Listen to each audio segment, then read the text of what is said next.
sabi sweeping, pero there are some cabinet-ranked secretaries who have expressed na wala silang balak mag-submit ng courtesy resignation. I know of at least one who says na hindi naman ako cabinet secretary, Office of the President ako eh.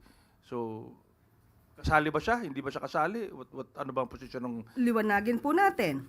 All cabinet secretaries, heads of agencies with cabinet rank, other heads of agencies kahit hindi kayo secretary, and presidential advisors and assistants. So, kasama po, kung sino man po yung binabanggit nyo po, hindi ko po alam kung sino yan, pero wag niya pong, kung magandang performance niya, pero kung siya po ay nasa listahan po, ang kanyang posisyon ay nasa listahan, wag po naman sana magmatigas, if ever.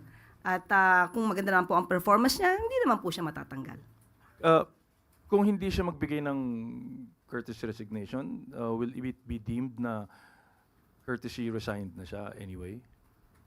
Tingnan po natin. Hindi ko po alam kung ano po yung pinanggagalingan ng istorya ninyo. Sabihin ko na ako, si Secretary Gadon, dun sa chat group, sinabi niya hindi siya kasali.